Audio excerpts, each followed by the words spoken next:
കാര്യങ്ങൾക്ക് വേണ്ടി മണ്ണഞ്ചേരി വരെ പോകണമായിരുന്നു.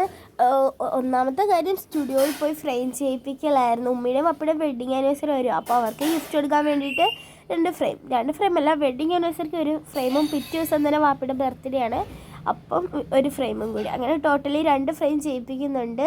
അങ്ങനെ സ്റ്റുഡിയോയിൽ ചെന്ന് ഫോട്ടോയൊക്കെ കാണിച്ചു കൊടുത്ത് അവരത് എഡിറ്റ് ചെയ്യുന്ന കുറച്ച് സമയം വേണമെന്ന് പറഞ്ഞു. അപ്പം ഞങ്ങൾ വിചാരിച്ച് ഷാള് മേടിക്കാമെന്ന്. അവൾക്ക് സെമ്മുക്ക് ഷാള് വേണമായിരുന്നു.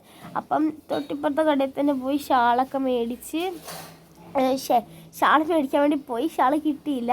2-3 കടയിൽ കയറിയിട്ടും ഷാള് കിട്ടിയില്ല. നീല കളർ ഷാളായിരുന്നു അവൾക്ക് യൂണിഫോമിൻ്റെ കൂടെ ഇടാൻ, പക്ഷേ കിട്ടിയില്ല. പിന്നെ സ്റ്റുഡിയോയിൽ അപ്പോൾ അവരതൊക്കെ പാക്ക് ചെയ്യുമായിരുന്നു. അങ്ങനെ പാക്ക് ചെയ്ത് അതൊക്കെ മേടിച്ച് ഞങ്ങൾ നേരെ ഐസ് ബേയിലേക്ക് പോയി. ഐസ് ബേ ഞാൻ കഴിച്ചത് ഒരു ചിക്കു കളർ ഐസായിരുന്നു. ഇവർ ഏതോ ഒക്കെ കഴിച്ചിട്ടുണ്ടെന്ന് ഓർക്കുന്നില്ല. ഉമ്മയും ഓറയായിരുന്നു കഴിച്ചത്.